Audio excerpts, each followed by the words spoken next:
Hey guys, how's it going? Today we're going to look at the Vaio S. This is the 2016 model. As some people know who have been following Sony Vaio, they've sold off their computer division to a small Japanese electronics company.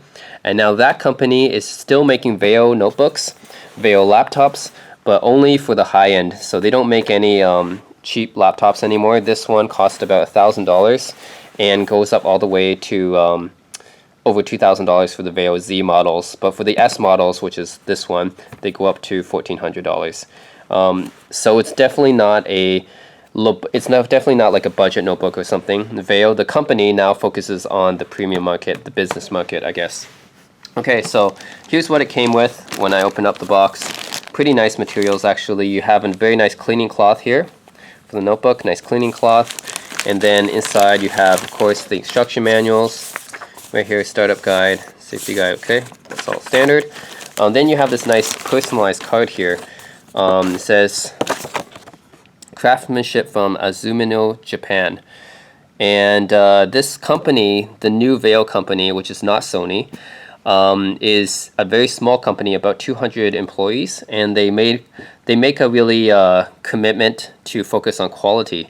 So because they're a small company, I guess they focus on the details a lot, and that's what makes the computers so expensive. And they actually manufactured, I think they manufactured the Vaio Z series in Japan, but the S series I think they still manufacture in China, but they inspect it in Japan. So every Vaio computer is actually inspected in Japan, one at a time by a quality control engineer at their factory. So that's their commitment to quality. They're not like a mass-produced maker anymore, so hopefully they can focus more on just notebooks rather than Sony, who had to focus on a whole bunch of other departments as well.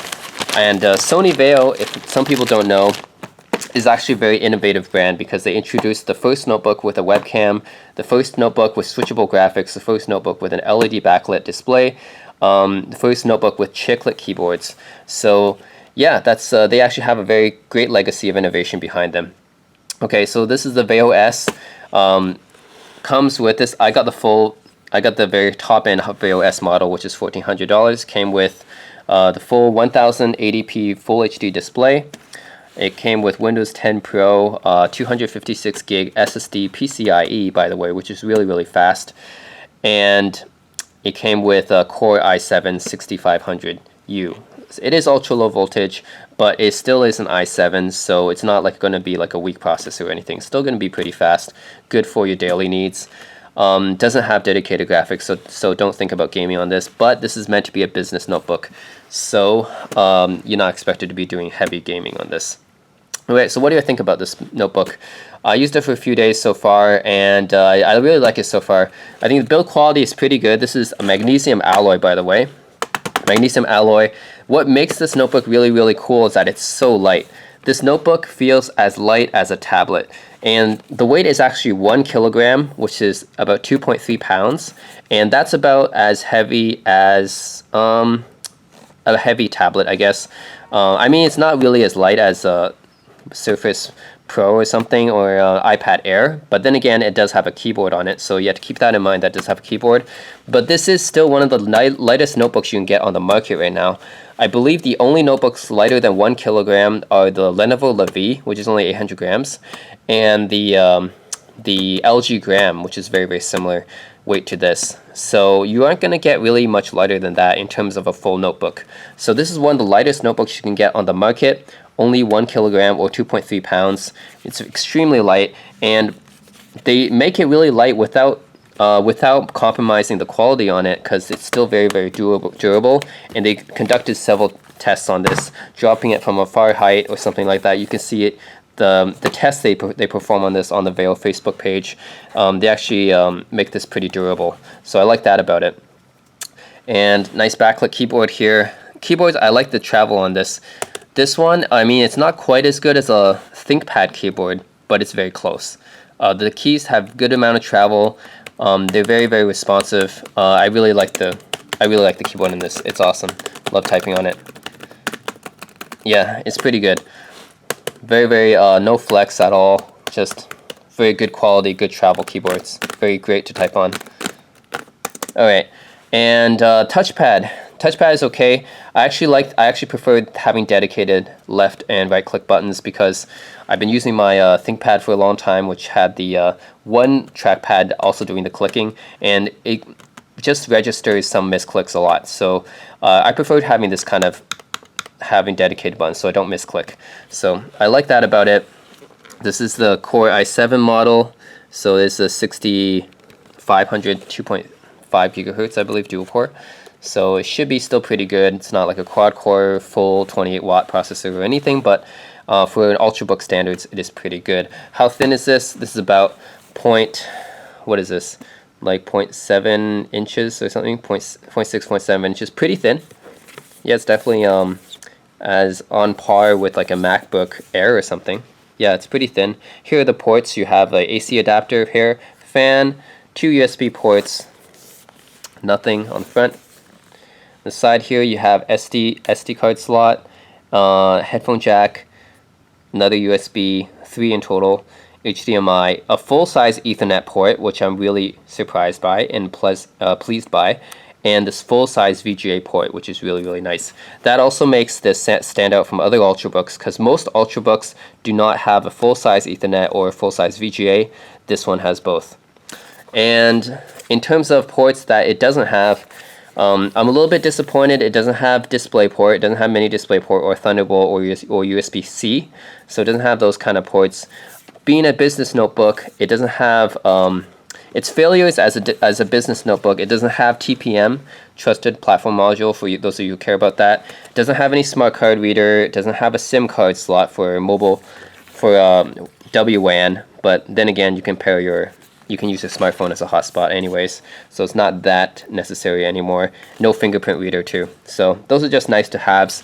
The Vaio doesn't seem to have that, so it does market itself as a business notebook though.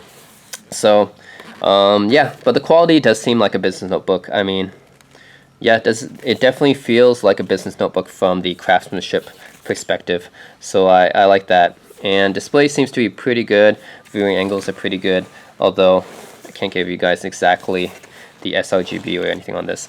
But yeah, after using a few days, I really like it. It is blazing fast. The 256 gig PCIe SSD is blazing fast, and extremely light. This is probably the lightest notebook I ever owned, just like carrying a tablet almost. I believe it's so durable. They actually claim that you can put a pen inside it and close the lid and it wouldn't bend. So let me find my pen. Alright, so let's see if it does work. Can I close the lid on it while this pen is still here? It does not bend. See, try to close it. Nope. Alright, and display is still fine, I think. Should be still fine, yep. No problems at all. So, pretty durable. Yep, alright. Anyways, that is the Vaio S, and my first impressions are very, very good. I actually am a little bit perplexed why this notebook is lighter and has more ports than the Vaio Z, which is more expensive. So the Vaio right now, the company, offers 2 lines of notebooks, basically the Vaio S and the Vaio Z. And the Vaio Z line also has like the convertible Vaio Flip and the Vaio Canvas, Vaio Z Canvas. But they have less ports than this one, so they don't have like a full-size Ethernet or VGA port, which these are pretty important to business users, right? They don't have that on the Vaio Z, and it's heavier than the Vaio S. So this one is, you know, as I said, 1 kilogram, 2.3 pounds. The Vaio Z is 2.8 pounds. So what I don't understand is why it's like more expensive, but it's heavier and has less ports. I don't get that. So anyways, the Vaio S is cheaper. And another thing is that this one, if you can see what this lid does, there's a little bit of a how do you say, this thing comes out from the back, and the reason for that is that if you can rest it and you can type on an angle. This is supposed to be more ergonomic. So as you can see, this thing at the bottom here, you can put it down on a desk or a table, type on it, and it's kind of like an angle, you know, so it's more ergonomic for you. So that's another thing they advertise about this aspect. Very good typing experience. The palm rest is very, very good, and I enjoy typing on this notebook, really. and not very quiet and precise. So yeah, it's very good. I like this notebook a lot. And if you guys want, you can pick it up on Vail website. They ship very fast. This one is $1,400. The top-end model comes with Core i7, the 6500U, and Windows 10 Pro, 256 gig PCIe SSD, and all the other features that I mentioned. So yeah, guys, check it out. Give Vail a chance. Their distinguishing feature, I would say, is that they are the lightest business notebook I've used. One of the lightest notebooks on the market, and while having pretty good craftsmanship and very durable as well, but omitting some business features like the smart card and the SIM card slot and fingerprint reader. So if you guys, I don't really care about those things that much, but if you guys care about those things, you probably go for the Dell Latitude or ThinkPad. But for like a consumer that doesn't care that much about ports, but still cares somewhat about ports because it still has an Ethernet, a VGA, things that other Ultrabooks can't fit, or they don't. Other Ultrabooks don't have these ports for some reason. They don't fit into the slim profile, but Vail somehow managed to find a way to fit this into their slim profile. So that's very impressive. Those are the standout features of this notebook. So yeah, that's the Vail ES, and I hope you guys enjoyed this review. And please subscribe if you like these kind of videos. That's it. Thanks for watching.